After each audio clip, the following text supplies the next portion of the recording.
Welcome to another deep dive. And this time, we're tackling how people make moral decisions. Oh, great topic. I love this stuff. Me too. And we've got a ton of interesting material to cover. We've got excerpts from this book on moral psychology, some recent research papers that I found super interesting, and even some classic philosophical arguments thrown in for good measure. Sounds like a good mix. It is.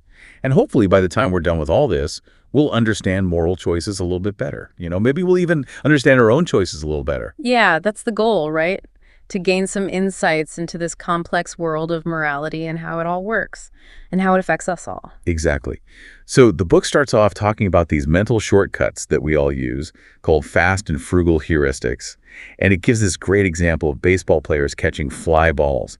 They don't actually calculate all the physics involved, right? Right. I mean, can you imagine? You'd have to be some kind of supercomputer to do that in real time. For sure. So instead, they use something called the gaze heuristic, which basically means they adjust their running speed based on where the ball is in their field of vision. It's like a visual cue. It's fascinating, isn't it, that such a complex action can be boiled down to something so simple? It is, and it makes you wonder, okay, how does that relate to something as serious as, let's say, a judge making a decision about bail? Well, that's where the research papers come in. There's been some really interesting work done on judicial decision-making. And it turns out that judges might be using similar heuristics, even if they don't realize it. So you're saying that even really experienced judges, people who we think of as being rational and objective, could be swayed by these unconscious mental shortcuts?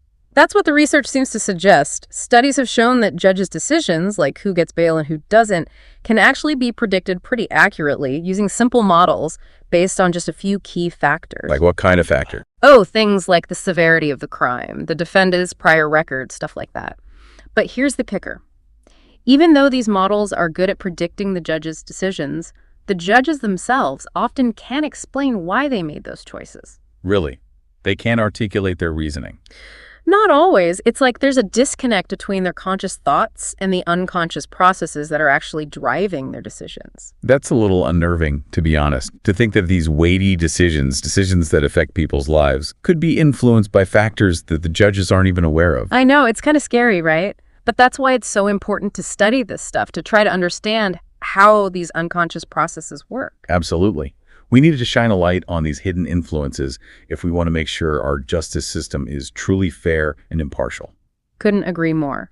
And speaking of influences, another powerful one is framing, which is how the way information is presented can impact our choices. Oh, the framing effect. I feel like I fall for that all the time, especially with marketing and advertising.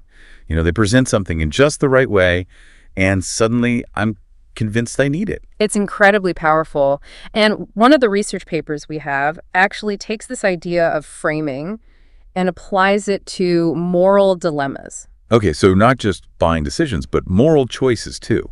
I'm curious, what kind of moral dilemmas did they look at? Well, they used the classic trolley problem. I'm sure you've heard of it. The one where there's a runaway trolley and you have to decide whether to pull a lever to save 5 people but kill one, or do nothing and let the 5 people die. Yeah, I've heard of it. It's a thought experiment about ethical decision-making. Exactly. And what these researchers did was they subtly tweaked the wording of the scenario, changing kill to save. Just a word change, but I bet it had an effect. It did. It totally flipped people's decisions. When it was framed in terms of killing one person, most people opted to do nothing. But when it was framed as saving 5 people, most people chose to pull the lever. It's amazing how sensitive our brains are to language. Even a tiny change in wording can completely shift our perspective on a situation. So if our brains are using these shortcuts and are susceptible to framing, where do these moral instincts even come from in the first place? That's where the philosophical arguments come in. John Rawls, a pretty influential philosopher, proposed this interesting analogy between our moral faculty and our language faculty. Okay, our ability to speak and understand language and our sense of right and wrong. How are those connected? Well, Rawls suggested that just like we have these innate principles and parameters that guide our language development, we might have similar innate structures for morality. Like a moral grammar, you mean? Yeah, exactly. So just like kids can learn complex grammar rules without any explicit instruction, maybe we develop our sense of right and wrong through a similar process. Maybe it's not all about conscious reasoning and rule following. Maybe there's something deeper going on, something more intuitive and instinctual. That's fascinating. So you're saying that morality might be more hardwired than we realize, that we might be born with certain moral predispositions that are then shaped by our experiences and our culture. That's the idea. It's a really thought-provoking concept, and it raises a lot of interesting questions about the nature of morality and where it comes from. It does. Yeah. It makes you wonder, what are those innate moral principles that we're born with? Are they universal, or do they vary from person to person? And how much of our moral development is shaped by our environment? Lots to think about. For sure. And then there's another big question. What about our emotions? Don't they play a huge role in how we make moral judgments? I mean, we talk about feeling outraged by injustice or feeling sympathy for someone who's suffering. Surely emotions have to be part of the equation. Yeah, it's not all cold, hard logic, is it? No. We're emotional beings, and our feelings definitely color our judgments. Right. And this is where there's a bit of a debate in moral psychology between what are called rationalist models and sentimentalist models. Okay, break those down for me. Rationalist versus sentimentalist when it comes to morality. So rationalist models say that morality is primarily based on reason and logic. We weigh the pros and cons, we consider the consequences of our actions, and we try to make the most rational choice. Makes sense. Like a Spock-like approach to morality. Exactly. But then there are the sentimentalist models, which argue that emotions are actually at the core of moral decision-making. They say that we have these gut feelings about what's right and wrong, and those feelings drive our choices more than we realize. So are we driven by logic or feelings when it comes to morality? It feels like one of those classic nature versus nurture debates. And as with most nature versus nurture debates, the answer is probably a bit of both. The complex interplay between reason and emotion. Exactly. And one of the research papers we have dives into this directly. It presents something called the emotion constitution model, which basically says that our brains unconsciously appraise situations, and this triggers emotional responses that then shape our moral judgments. Okay, walk me through that. So my brain assesses a situation, and based on that assessment, I have an emotional reaction, and that emotion then influences my moral judgment. Exactly. It's not a simple either logic versus emotion. It's more like our emotions arise from our brain's rapid assessment of a situation, and those emotions then color how we see things morally. It's like they provide a moral lens. Interesting. So it's not that we're always consciously thinking this is wrong because. It's more like we have this immediate emotional reaction that tells us this feels wrong. Right. It's more intuitive, more visceral. But then what about people who aren't as emotionally driven, like those with psychopathy? Do their moral compasses work differently? That's a great question, and it's one of the reasons why psychopathy is often studied in relation to morality, because people with psychopathy often lack typical emotional responses. So they don't feel empathy or remorse in the same way that most people do. Exactly. But here's the thing. Even though they might not have those emotional experiences, they can still understand moral rules. They know what society considers right and wrong, even if they don't feel it on an emotional level. So they know the rules, but don't feel them. That's both incredible and a little unsettling, to be honest. It really highlights this potential disconnect between moral knowledge and moral feeling. We might know what's considered right or wrong intellectually, but that doesn't guarantee that we'll feel it or act accordingly. Right. It's like knowing that you should eat healthy, but still reaching for that bag of chips. Knowledge doesn't always translate into action. Exactly. And this leads us to another crucial piece of the puzzle: culture. Ah, yes, culture. The big shaper of values and beliefs. How does that fit into all of this? Well, it turns out that what's considered morally acceptable can vary wildly from one culture to the next. It's like those foods that are considered delicacies in some parts of the world, but might make someone else gag just thinking about them. Yeah, like those fermented fish dishes. I can't even imagine. Right. And it's not just about food preferences. The research actually digs into a specific example of this cultural variation: the culture of honor in the American South, where insults are taken very seriously. Yeah, that's the one. And there's a strong emphasis on defending one's reputation, right? Even if it means resorting to violence. Exactly. The research shows that in these cultures, even minor insults can trigger a much stronger response compared to other regions. And the use of violence to protect one's honor is often seen as more acceptable. So, like, someone from a culture of honor might react way differently to a perceived insult than someone from, say, a more individualistic culture. where reputation isn't as tied to community standing. Precisely. It all comes down to these cultural norms that have been passed down over generations. They really influence how we see the world, shaping what we consider right and wrong. It's like our culture provides a specific lens, and we view morality through that lens. That's a great analogy. It makes you think about the whole question of moral responsibility. If our judgments are so tied to our culture, how much control do we really have over our choices? Right. Like, are we really making our own decisions, or are we just products of our environment? That's where things get really complex. One of the sources actually tackles this head-on. It explores the classic question of free will in the context of moral responsibility. Free will. That's a deep topic, one we could probably spend a whole deep dive on. Definitely. But this particular paper dives into a specific aspect of it, the idea that we're only morally responsible for actions we directly cause. Okay, that makes sense. Like, if I break a vase, I'm responsible because I caused the damage. Right. But then the paper throws in this interesting wrinkle. It argues that we sometimes feel responsible, even in cases where we haven't directly caused harm. Like, for example, in situations of complicity or omission. Complicity and omission. Those are big words. Can you give me an example so I can wrap my head around that? Sure. Imagine a situation where someone is being bullied, and there's a group of people just standing around watching. They don't actually participate in the bullying, but they don't do anything to stop it either. So they're not the bully, but they're not helping the victim either. Exactly. Their inaction makes them complicit in the harm that's inflicted. Because they're allowing it to happen. Right. And then there's the concept of omission, which is basically failing to do something that you're morally obligated to do. Like, say a doctor neglects to provide necessary medical care to a patient.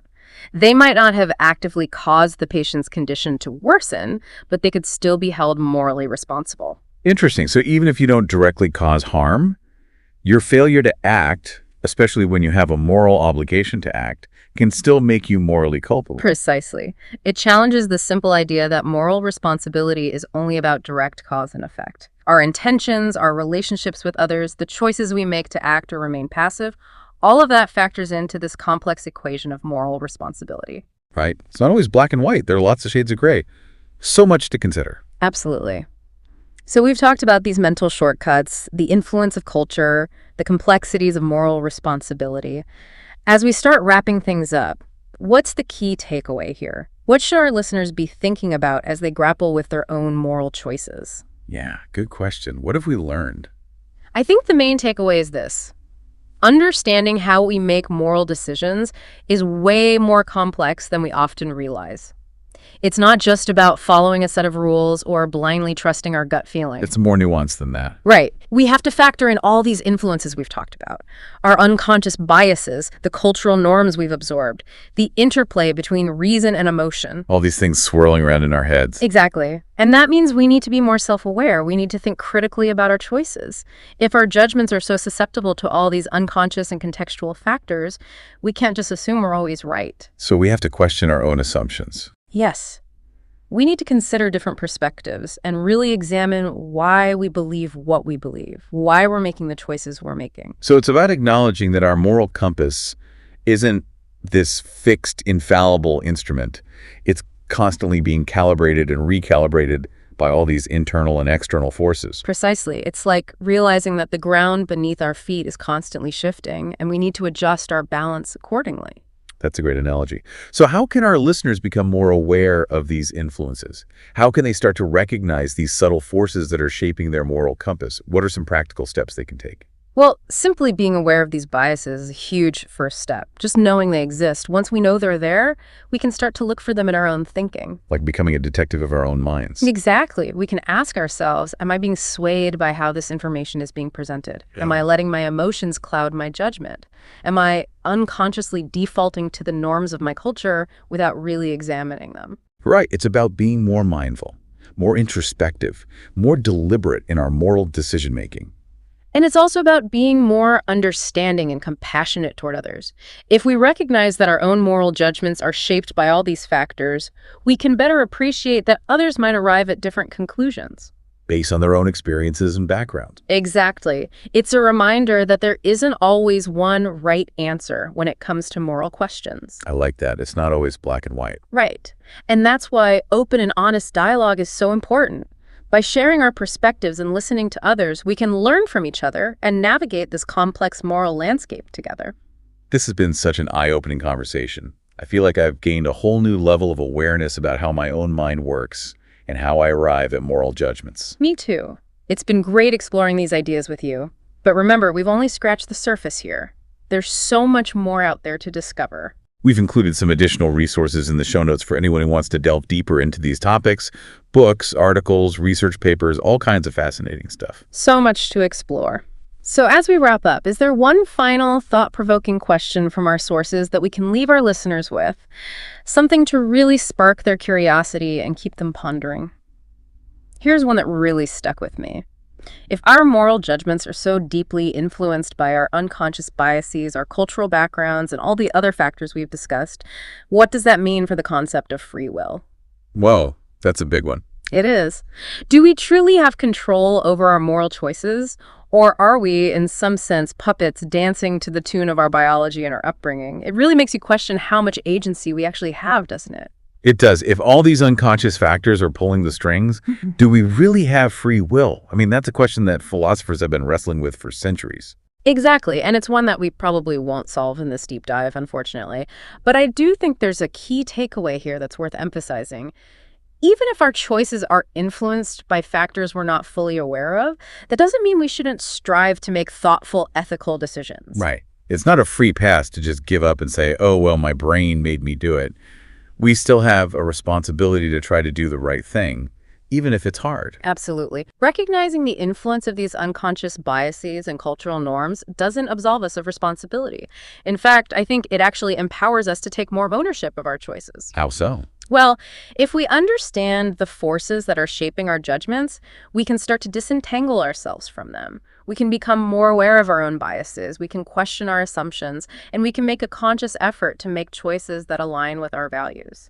So it's not about achieving some perfect state of pure, uninfluenced free will, because maybe that doesn't even exist. Maybe not. It's more about recognizing the messiness of our decision-making process and striving to make the best choices we can, given all the factors at play. With all the baggage we bring to the table. Right. And acknowledging that morality itself is complex. There are often gray areas, not just black and white. And that's why it's so important to keep these conversations going, to keep reflecting, keep questioning, keep learning. To be open to different perspectives, Yeah. and to recognize that there isn't always one right answer when it comes to moral questions. Exactly. So to wrap up this deep dive, I want to encourage everyone listening to keep exploring this fascinating world of moral psychology. It's a journey, and it's definitely one worth taking. It is. And it's a journey we're all on together, trying to figure out how to live ethically in a complex world. Well said.